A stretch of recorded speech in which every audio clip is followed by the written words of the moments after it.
Hello, how are you? I'm good, thank you. How are you? I'm well. Welcome to Motorvation Car Club. Thank you. Nice to have you in today. Just looking to do a couple of quick fire questions, if you'll humour me. What's your name? My name's Chloe Grant. What's your age? I'm 18 years old.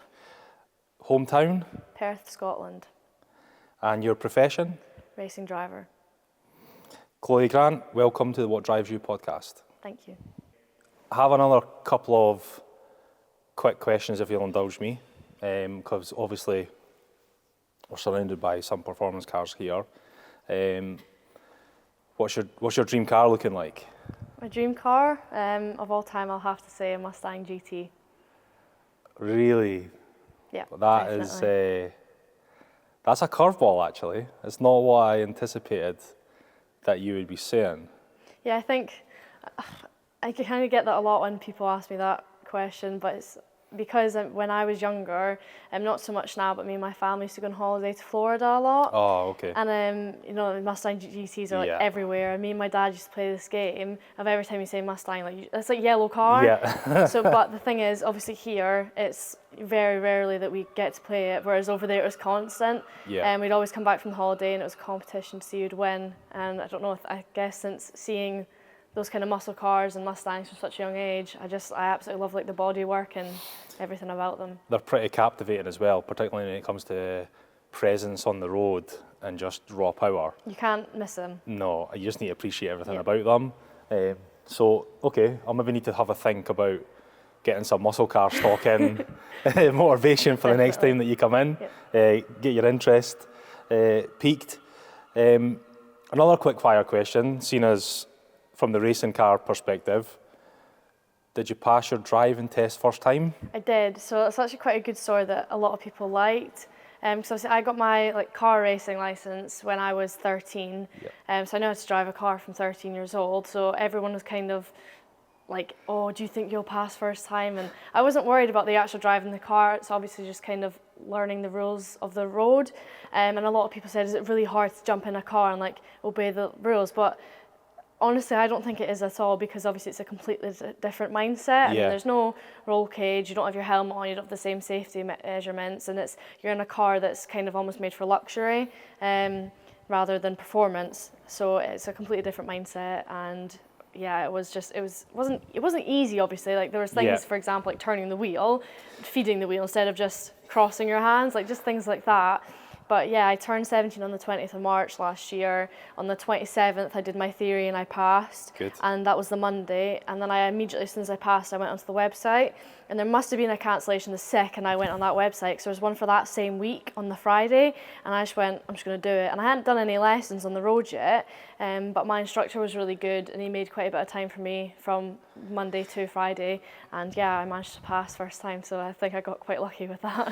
At least if you didn't leave it too long, the expectation couldn't build, and you would avoid added pressure that you maybe didn't need. Exactly. And how's your driving licence looking now? Any points on the licence for speeding at all? Sparkly clean. Sparkly clean, okay. So you keep it to the racetrack only then? Yeah. Yeah, okay, that's good. And last one, only because from my wife's perspective, how do you do as a passenger in a car? Are you a backseat driver? Have you got a lot to say?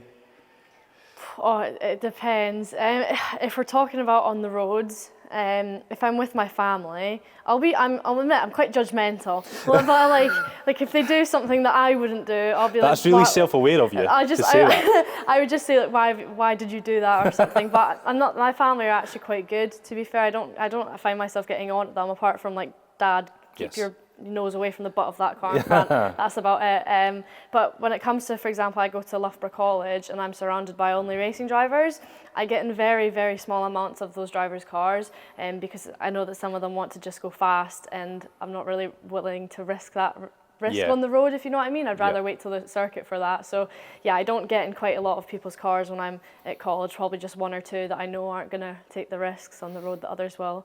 So yeah, I'm not the best passenger when I know someone's trying to push or try to go fast, but when it's just family, I can judge a bit. So when it comes to going fast then, you've brought something in today. What's this accolade that you've brought in for us to see? My trophy. And that's a recent win or a recent podium place for you? Yeah, so this is my first trophy in single-seater racing. I got a second place just at the weekend there. It was my fourth day in the car. I didn't do any testing, so I was quite happy to leave the weekend on a high because I didn't start off as I would have hoped. But it gives me a lot of confidence going into round two to know that we have the speed and capability to get podiums. We just need to do it more consistently now. I was following your journey on socials, and I was absolutely buzzing for you because, yeah, I think that it's funny to see, and not that I'm wanting to make this sex related, right? That you're on the podium there with two guys, and really obviously giving them a hard run for their money, and I really like that. I think it's fantastic. You must take a lot of energy from that also. I think it's hard to say just because it's guys. I would say more just because it's competitors. Yep. I don't really mind the whole male-female thing, and I feel when the other competitors that you're with, they don't mind either. The only people you find that might care about the fact that you're literally just another gender and you can't control the way you're born is maybe just people online, and I tend to find that it's either men of over 50 years old or boys that are like 13 years old and just uneducated and don't know enough, and it's as simple as that. We just need to educate them, but the competitors themselves don't care, and I mean I don't really either. At the end of the day, I'm there to beat everyone, not just the girls or just the boys. I'm more attuned to this nowadays because I have two daughters and a son, and when I see somebody like yourself on that podium, that's the type of role model and the type of person I want to show to my daughters, that you're exactly right. There should be no barriers, and it shouldn't even really be a thing, but until we normalise it more, people like yourself picking up the trophies is always going to help. Yeah. So congratulations on that. Thank you. So to take it back a little stage, if people aren't aware of Chloe Grant Racing per se, and what type of racing it is you do, can you give us a little bit of insight? So yeah, this season I'm competing in an F4 championship, so in an F4 car, Formula 4, in the GB4 Championship. GB4 is a championship that started not long ago, only in 2022. The purpose of the championship was to have a cheaper alternative of a way into single-seater racing, because when you look at the normal Formula 4 championships, they're like a lot more expensive, on like more than double the price. Yeah. And as somebody, which a lot of people, if not everyone on my grid are competing in GB4, we're the kind of people that we can't afford to do the other Formula 4 championships that, you know, people that are more wealthy or more fortunate in their families, they can do that. So GB4 gives us that opportunity to still race and prove what we're capable of in motorsport, in F4, and single seaters being the most popular and highest part of motorsport.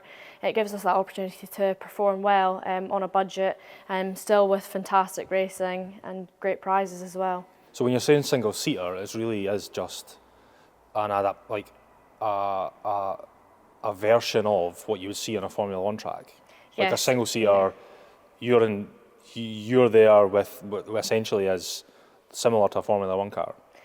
I mean, yes, but obviously much smaller and much slower. That's why, of course, they have Formula 4, 3, 2, and then 1. Because as you progress up through the formulas, it gets faster and faster.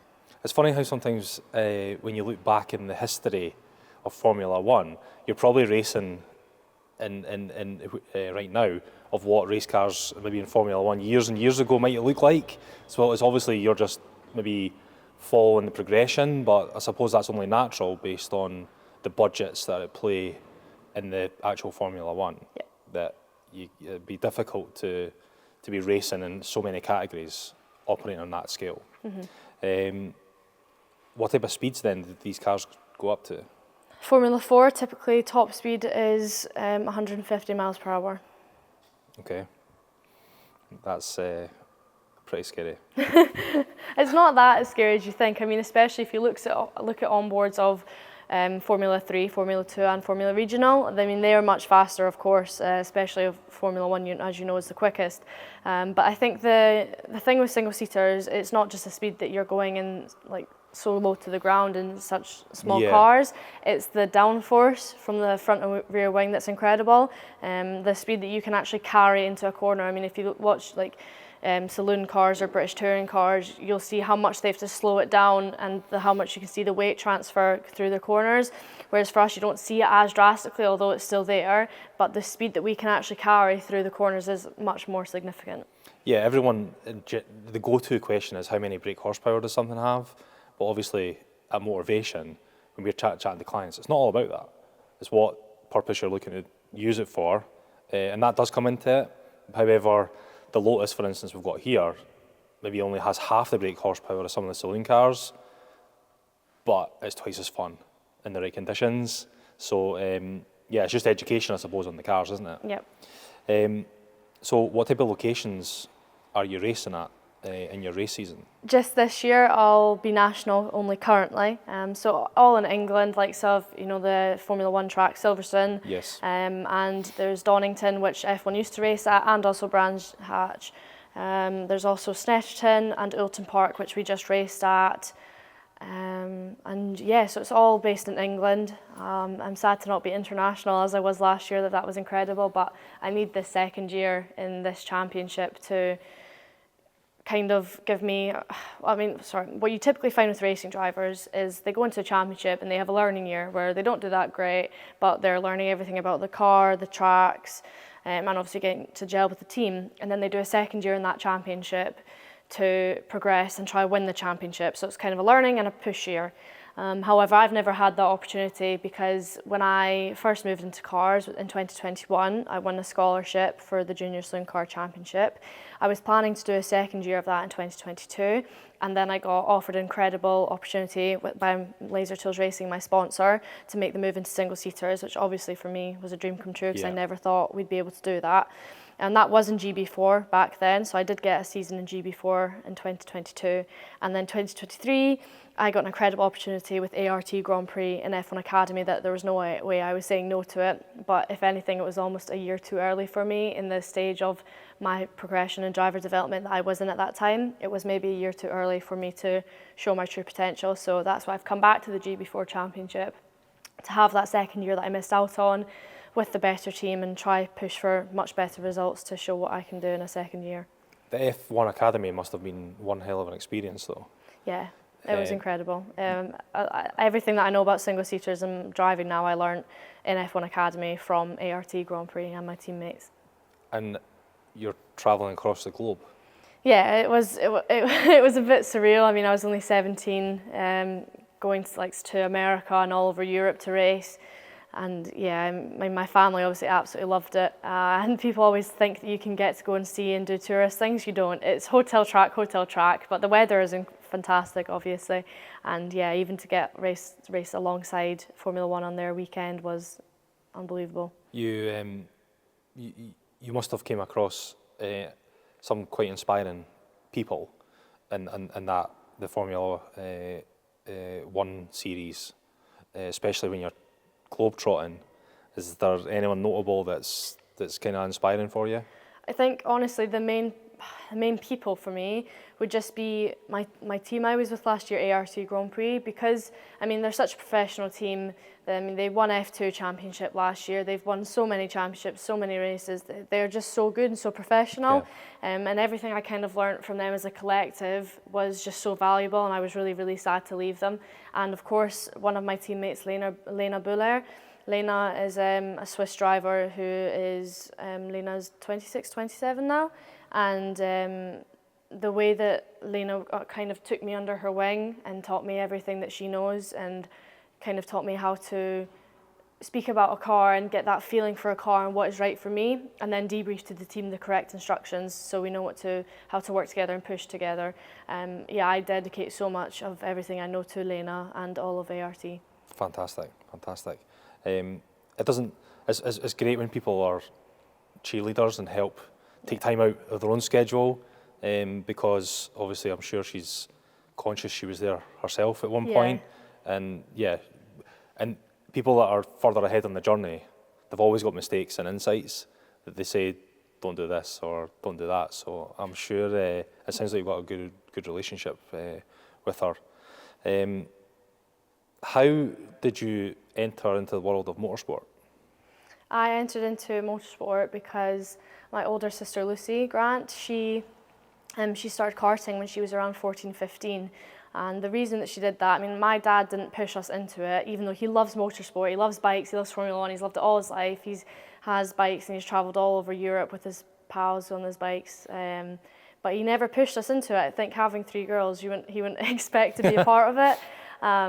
So yeah, Lucy went to the cinemas and saw the Ayrton Senna movie, and she just went, I want to do that. And then she came home, spoke to Dad. Dad knew some people, got her to start karting, and then I was the annoying sister in the paddock just watching her for a year or 2, and then I was just like to Dad, could I have a shot? And then yeah, I started in 2013 when I was 7 years old and never left. And it looks as though, based on your resume, when I was doing the research and on your website, Chloe Grant Racing, you have a pretty loaded resume. You've had a lot of achievements in racing. Does it feel like it's been a fast journey, or have you managed to enjoy it? Kind of a mix. I feel it feels different at different times. I mean, during F1 Academy, I was really enjoying it, but now it feels like it was just like that. So obviously, I think in the moment it feels a bit longer. But this year, for some reason, feels like it's going by really quickly already. So yeah, I feel like. And you're 1 race into the season already. Yeah. But I'm flat out every day working really hard. So it's just, it's kind of flying by at the minute, and I wanted to slow down to enjoy it a bit more. It looks as though it's firmly a team effort from everyone around you. Yeah. I'm assuming all your family are really supportive of the journey and stuff. Yeah, I mean, my family are my team. My sister Lucy now, even though she's not a driver herself, she is in charge of my social media, my press releases, and she's fantastic at her job. My dad's obviously just the stress ball that's trying to help me get money in with potential partners. Yes. But obviously my dad's my #1 supporter, and then Mum is in charge of, like making sure everything is correct, organised, and done the mother way, basically. And yeah, I mean, they're all just really good, and they push me really hard to they don't just stay in their lane. They push me and they annoy me to be better and be the best version of myself in every aspect. And yeah, I wouldn't be able to do it without their help. First podium then, it looks as though it's working. Yeah, definitely. I think, because I mean, I said this in my interview after the race, I'm not a driver who was like born with the talent. Like in karting, it took me years to finally get quick, and when I was quick, I was really quick, and I felt so confident in a kart. And yeah, I think I was getting a bit frustrated in cars, even though realistically looking at it, like I said, I'd never had that learning and push year. So of course I was going to be a bit far behind compared to others, and I've always been very far behind in test days compared to my opponents. So yeah, I think the work's clearly proving that it's working now, and I just need to make sure I don't decline my progression and keep pushing as hard as I can to get more podiums. When you're saying that you weren't born with the talent, are you beating yourself up there maybe a little bit? Because, like I say, when I was doing the research, it looks year on year. Yeah, I mean, I think it's. I just don't. There's some drivers that you see that can jump in a car and be quick like that, and I'm just not one of those drivers, and it's as simple as that. That's the truth. I have to work a bit harder than others to get to where I want to be, to get to my goals, and I'm okay with that, because I mean it's proving worth it now. And I mean, we still, when I do look back at our years, we have been quite successful, especially in karting. We managed to succeed in a lot of different areas all across the UK. So yeah, I hope to do that in cars now. So does hard work beat talent then? Ooh. I guess you could say, yeah, because I mean, you're working harder than the opponents, and once you catch up, you're never going to stop working that hard. So yeah, I guess I would say that. Good, okay. That gives me hope, and I'm sure a lot of others hope as well then. What was schooling like for you? Oh, school was horrible. When did you leave school? I left school the second I could, when I was 16. I walked up my history exam and got the paper and got all my teachers to sign it. School for me wasn't a great experience. I think a lot of sports people I'm sure they can understand this. When you're in a sport that you feel so passionate about and you dedicate almost all your time to it, a lot of your friends can't understand that, and they don't see why like you're not making more time for them, and then they stop inviting you to things, and then other people that you don't really know will make comments and be quite judgy. So yeah, school was quite a bad experience for me, so I was very happy when I got to leave, but I'm really enjoying college now. Good, okay. It must have been difficult balancing the racing with school anyway. Yeah, when I was in high school it was really difficult.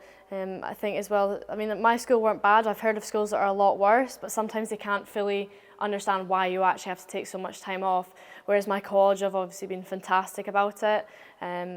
My college course being run by Motorsport UK, of course, they're going to be even more understanding. They get it, they know what you need to do and what needs to be committed to the sport. So it's much better now. So did you leave school and then go straight into college then? Yeah.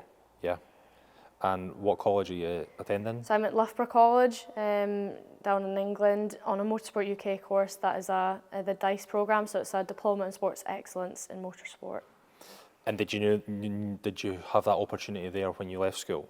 Yeah, I knew that was there, so I was quite safe knowing that I could leave school. Yeah. Because I knew that I had that to do, and yeah. I wasn't like I was just leaving with a small amount no of clue grades. what you wanted to do whatsoever. Yeah. Yes, I knew that I had that there, and this is giving me that opportunity to continue in further education, so that if I ever want to do something else, I can have the qualifications and the proof that I'm capable of it.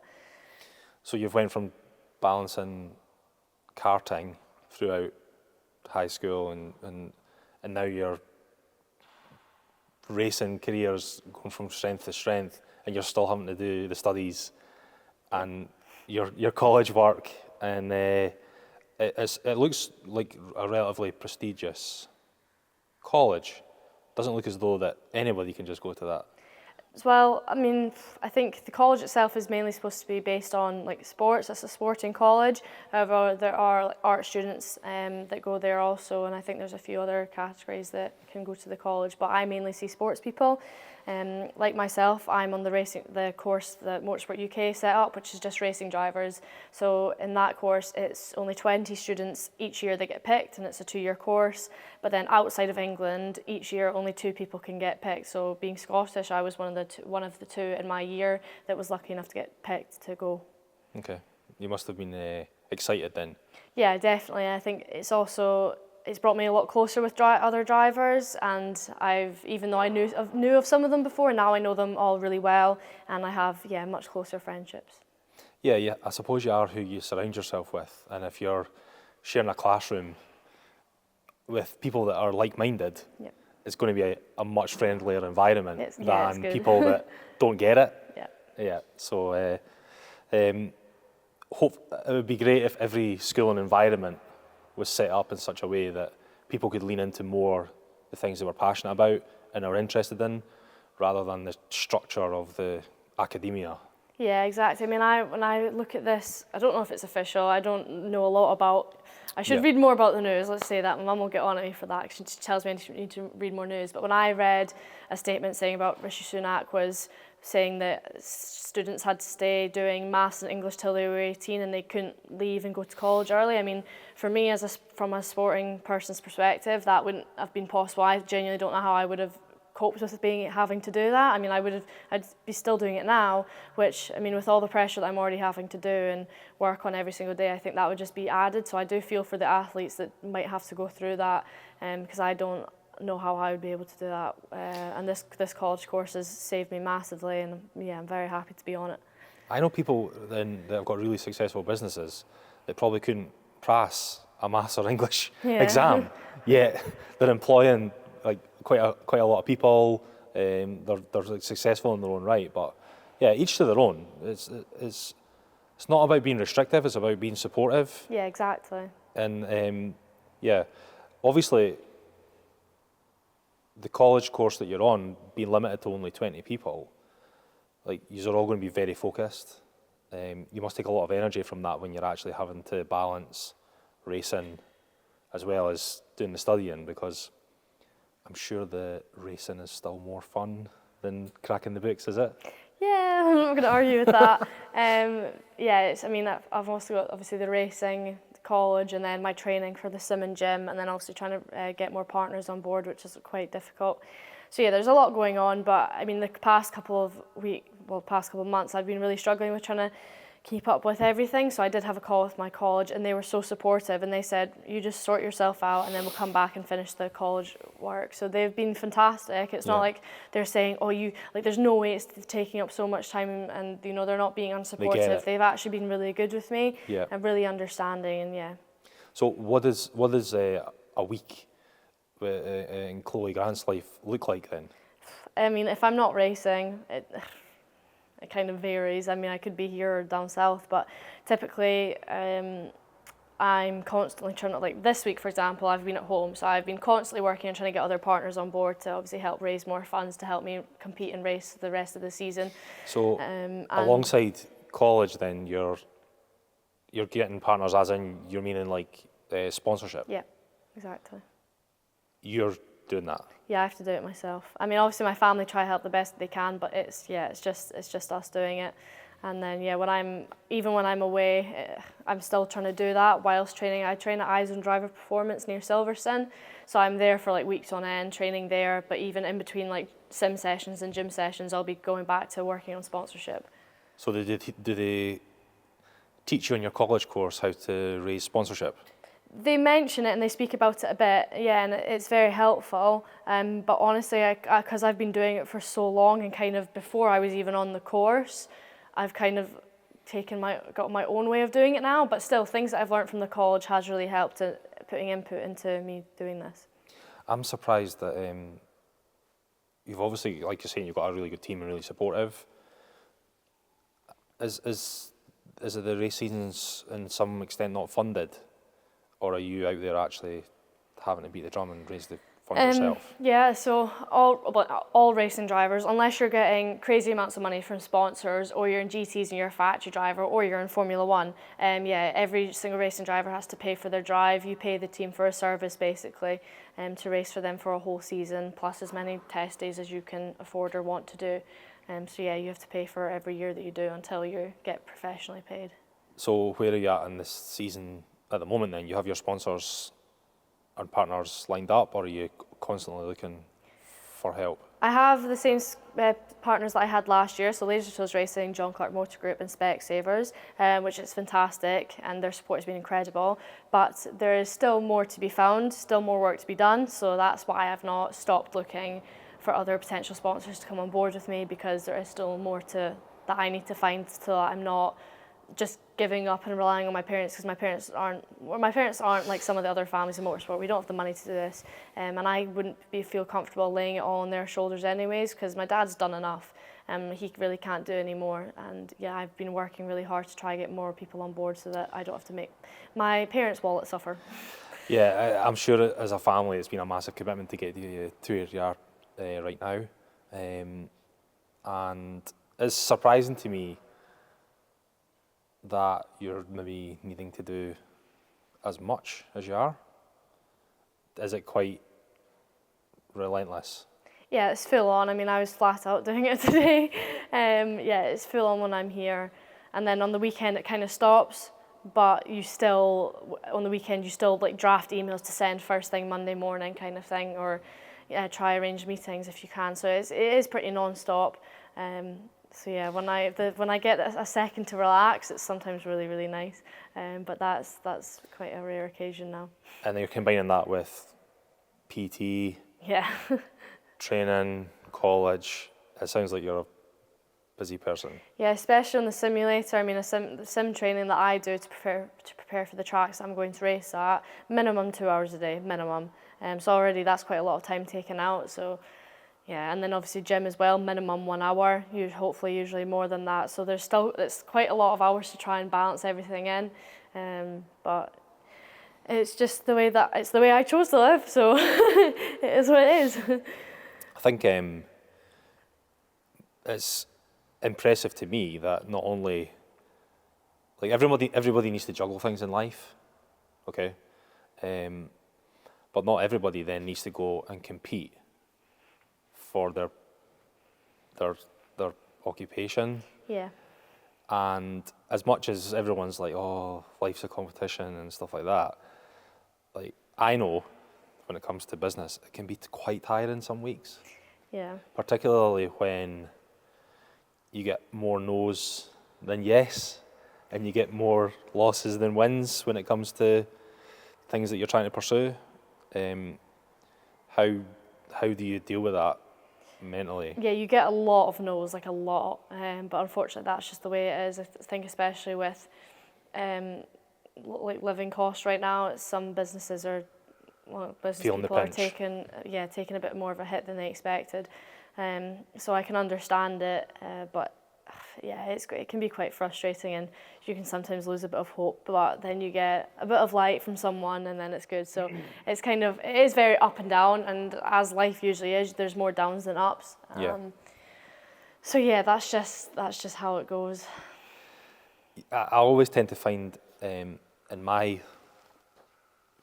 career, just when you're ready to lose hope, you get a yes or a little win, and that just feeds you just enough to start the process over again.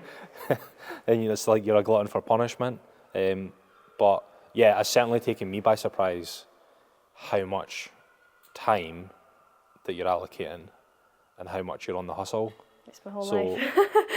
I really respect that. Yeah. Genuinely, and I think to be sat here with silverware as well.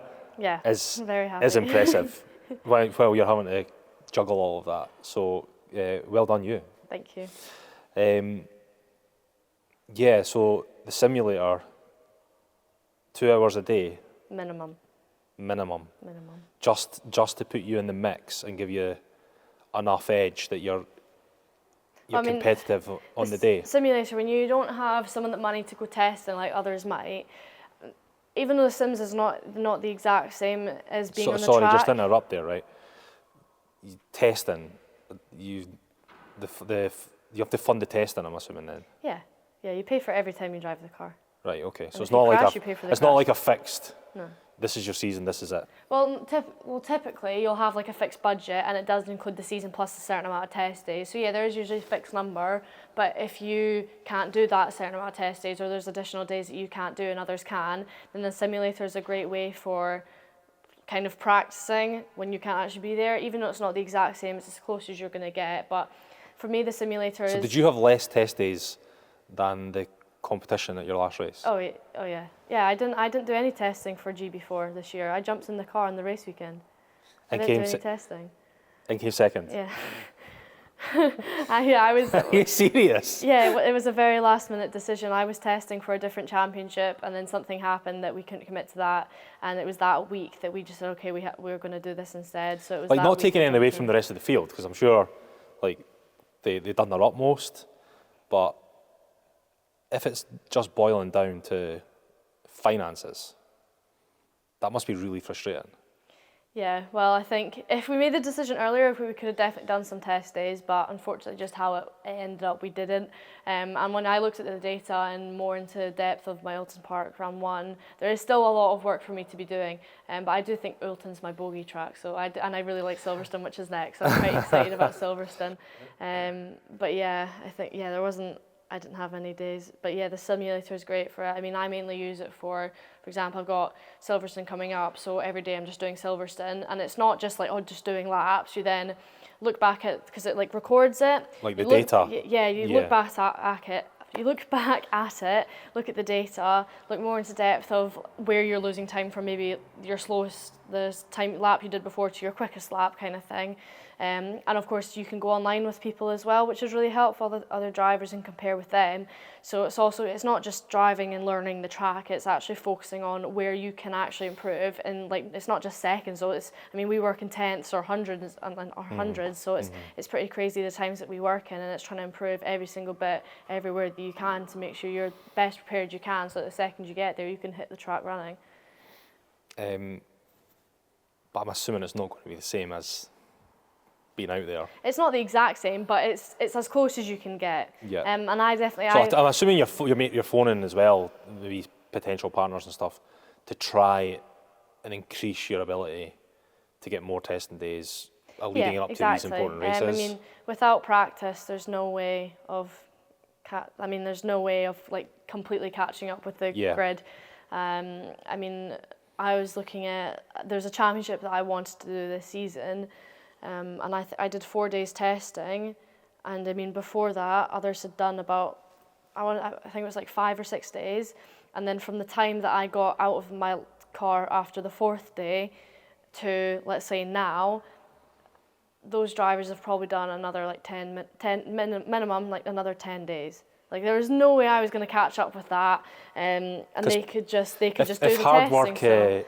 If we're agreeing hard work's beating talent, you need the time in the seat. Like, practice is going to make perfect if it's coming to something like that. Yeah, I mean you can't if you have a kid doing 50 days and a kid doing 10 days testing, 50 days is going to win, even if they have less talent. Yeah. If you put anyone in a car for 50 days plus, or sometimes even 30 days, they're going to be good. You can't, like, it is what it is. Getting your bum in the seat is what makes you good. So yeah, the testing is crucial, and it's kind of what I've missed out on in the past couple of years, just not having that enough testing. So that's why I've been at Eyes on Driver Performance a lot, to replicate those test days as much as I can, so that even though I am missing out, trying to miss out just a bit less, to try to be a bit closer to what others are doing.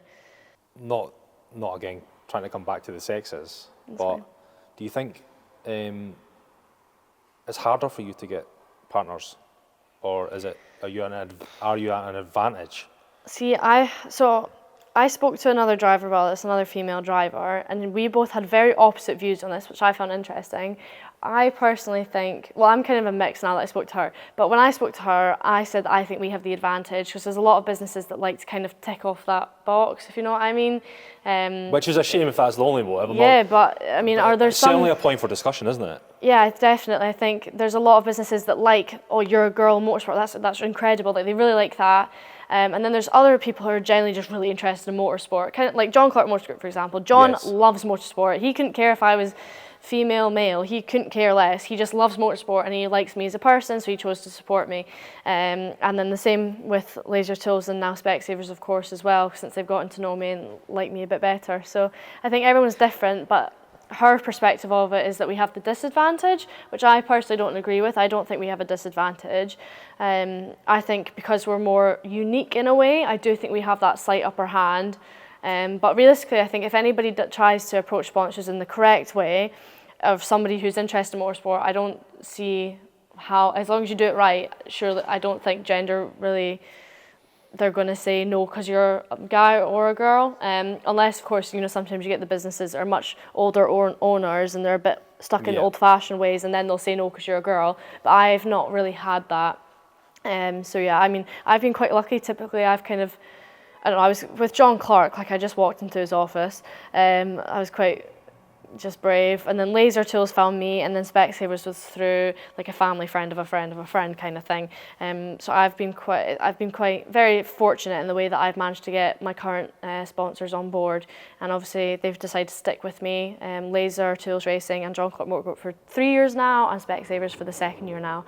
So it is pretty incredible. And yeah, it's kind of like, I mean, I keep rambling on. It's quite a difficult discussion, I think. Yeah, no, I think it's interesting to talk about these things. Yeah.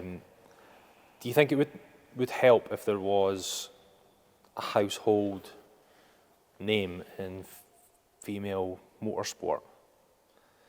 As in, for instance, everyone knows who Lewis Hamilton is. You know, if Chloe Grant was the pushing and in F1, and everyone would that help? I think Susie Wolff is that woman.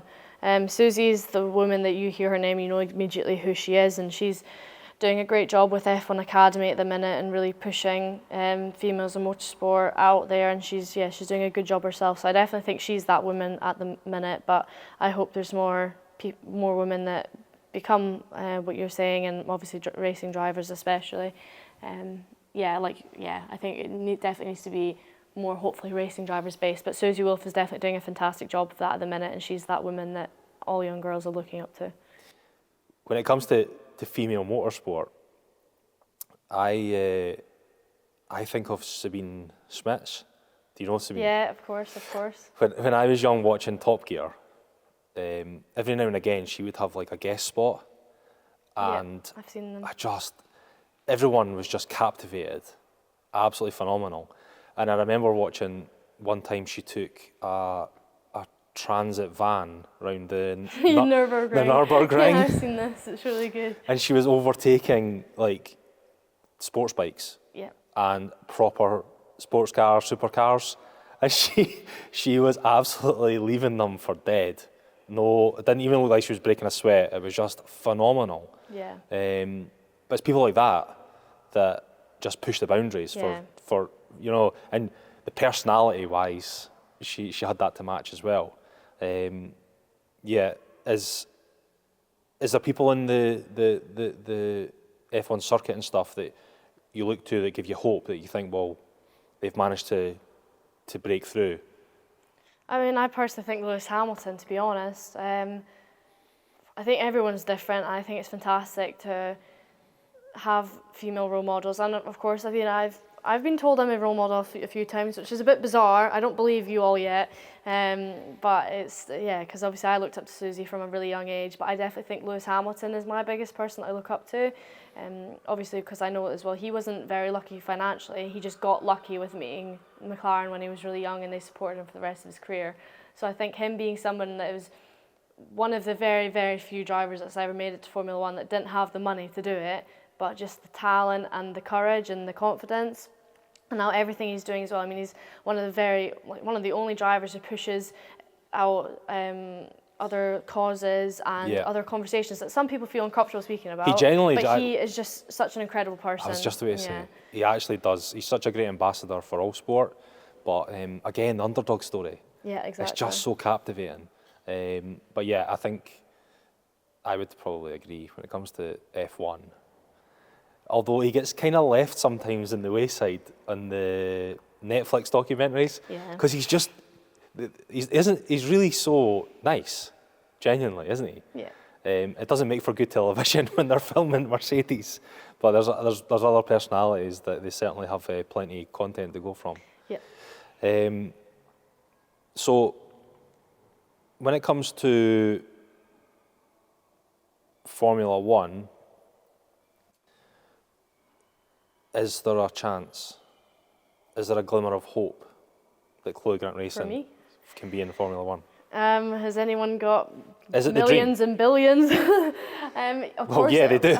Yeah, of course it's the dream for me. But I just try to keep a more realistic head on, because I know personally that me and my family, we don't have the money to make it on that path currently.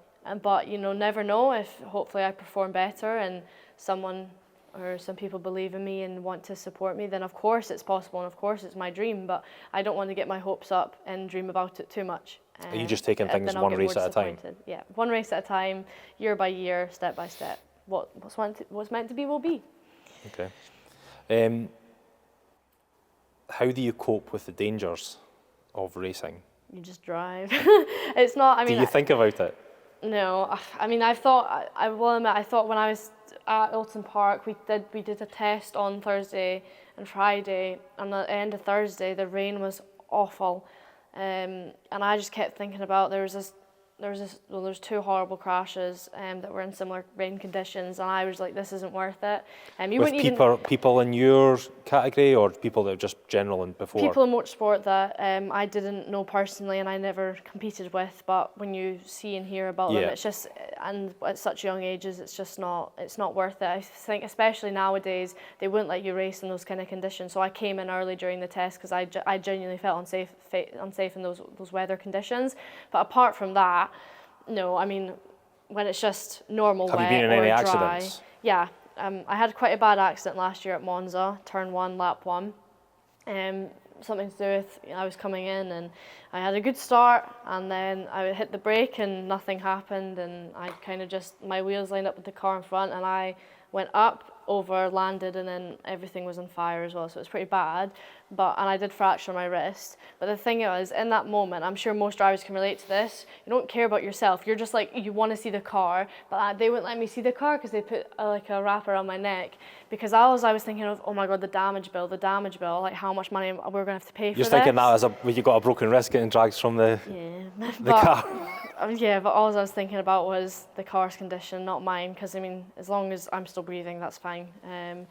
I mean, we're lucky enough to have our health, but just the damage bill is the scariest part of a crash. So you basically used the car in front as a ramp to take Basically. off from, Yeah. and then the car's flipped, Yeah. went on fire, Yeah. you've broke your wrist, you're getting hauled out, and your mindset isn't just you're glad to be alive. No, it was the car. Okay. Yeah, so things like that though, they must put into perspective that like you need to be focusing on the training and the grids, yeah? And all your week at the moment is not focusing on that, it's focusing on the business aspect. Yeah, I mean, I'm still trying to juggle both because I mean, realistically, without your performance, without getting the results, you're never going to get other people on board with you. So I think this week I've been really focusing on the business aspect of things, and I'll still do it next week as well. However, next week my priority will be my performance and more based on simulator training and my fitness again, to try have a good balance. And I'll do a bit of sponsorship work in between, but I definitely think without the performance, you're never going to get any support from anyone. What would you say to people that are looking to become a racing driver? Just do it. Like, sounds a bit Nike of me, but I don't know, it's just kind of, just go for it. I mean, I get quite a lot of messages of people asking me how to get into it. I was very lucky that I had my family that knew how to help me get into it, but I think the best thing you can do is find where your local kart circuit is, go to a race weekend, just speak to people, speak to teams, ask questions. We're all quite friendly and helpful, and then hopefully someone's willing to help you to get started and give you any advice that you need. And of course my DMs are always open as well for any questions, to be any help that I can. But yeah, honestly, just do it because it was the best decision I've ever made. And at what age again did you start? 7. 7. And I'm assuming it's pretty small, tame cars at 7, is it? Yeah, it's just a Honda Cadet. But now since I raced Honda Cadets, it's changed and it's now called, I think it's like Intermax and it's like Micromax or something like this. Some funny names that they have for those equivalent of carts now, and I think they are a little bit quicker now, but still not. They're not too quick for that age. So yeah, I mean, I've just kind of come back into the karting world recently, and I'm learning all these new things that have changed since I left, and it's just I can't believe how much has changed. Because I've started coaching a bit, and yes, it's very different to when I left, but it's still incredible. And honestly, I think it's more competitive now, and there's a lot more people in it than when I was competing. I'm assuming the kids get like such a buzz and excitement. Yeah, they're very hyper, very. And locally, in Scotland, is there lots of places to go in and get involved? Yeah, there's a lot more in England, don't get me wrong, but I mean, in Scotland we have Crail Kart Club, which is half an hour away from St Andrews. We have Larkhall, which is near Glasgow. We have Banff, which is near Aberdeen, and then even further up north we have Golspie. So yeah, those are the main circuits. There is also a circuit in Stranraer called Cults Kart Club. Not as popular, not a lot of racing goes on there, so the main ones are Crail, Larkhall, Golspie and Banff. Okay. So yeah, I started at Golspie originally, but Crail is my home track and it's the one that I've driven the most. And I'm assuming the competition is rife when it comes to regions and territory. If you're travelling throughout Scotland, you want to be winning at Crail if it's closest to you. I mean, it's like anywhere. It's like Formula One when Lewis Hamilton comes to Silverstone, he wants to win the most, of course. Yeah. So yeah, it's kind of like that. So I'm assuming you're pretty competitive by nature. Very. Very, very? Very, very. Maybe a bit too much. Like sometimes when I'm doing something enjoyable, if I lose, I'm so angry. So I maybe need to enjoy things a bit more. But yeah, I think I've gotten a bit over the line now. I need to just chill out. I'm turning my head here and laughing because obviously my wife's in the background, and to say Cherie is competitive is a monster understatement. Christmases have been ruined on the Monopoly board because things haven't went Cherie's way. Yeah. And she's also by far the fastest driver out of the two of us. Ooh. By At least you admit it. Yeah, no, I don't actually. I like fast driving, but when I'm dealing with stuff with motivation, it's like, you know, when like your passion becomes work a little bit. Yeah. And it just But anyway, Cherie's certainly the one that I'm always telling her, maybe you should slow down a little bit. And it kind of got me thinking actually on like the like a battle of the sexes competition in F1. So I think we should maybe think about this, putting this to a production team, right? Oh God. Rather than the pairs, everyone is obviously male pairs. Every team should have a male-female driver. I don't think that would work out. And then let's see what happens. That would not Because, go well. yeah, I think that'd be exciting. Let's just leave it at everyone should be looked at equal. If you get there, great. Let's try help the really talented female drivers more with finance. But yeah, let's please don't make that rule. That would be chaotic. I think that would be cool though, because certainly if me and my wife were on a team, I would be coming second to her. And I wouldn't be able to live it down with my friends, but how exciting would that be? It'd be interesting. I think it would be exciting, because all the guys would have their favourite female race car driver. Yeah. And then all the girls would also have their female race car driver. And then none of the guys at the back of the grid at 16, 17, 18 would want to, like, it would really be up for bragging rights, because I know if me and my wife were pitted against each other, same car, it would be game on. And it would be more cars getting flipped like Monza to make sure that whoever can go fastest will get over the finish line. But I'll maybe put a pin in that one for now. And we'll just focus on doing things right rather than ideas. It sounds as though you have quite a high level of stress in your life. Not only are you flying racing cars through the air. Only once. I'd like Only to keep once, it that way. okay. You're obviously doing a balancing act, as we all are, but quite a high stakes one. What drives you to do all this stuff and keep pushing for your? I think it's, I mean, for example, the feeling when you get one of these, you know, the feeling of going fast and having a car on the limit is unbelievable, and making your family proud, and yeah, I just love the sport so much. Do you think it was the best thing that ever happened to you? Oh, 100%. It's changed my life completely. I don't know what I would be doing without it. No, like I can't even imagine. Okay. So, what does the future look like for you then? I know we're taking it one race at a time. Yeah, I can't really tell you that. I mean, anything could change at any minute. Of course, the goal is to become a professional racing driver, and I can no idea what my future will look like. Like you say, take it race by race, step by step. But yeah, we'll just have to wait and see. In our house, our kids love the Little People, Big Dreams book series. Have you heard of them? Yep. And one of the books is about Ayrton Senna. Yep. And that's my son's favourite book. And it's funny because my girls like the Pele book. So, but anyway, great book series. And when I'm thinking about all the things that you're doing here and how captivating genuinely your journey is, yeah, it'd be great to see the Chloe Grant book series out there, inspiring people to keep pushing for what they want. Hopefully one day.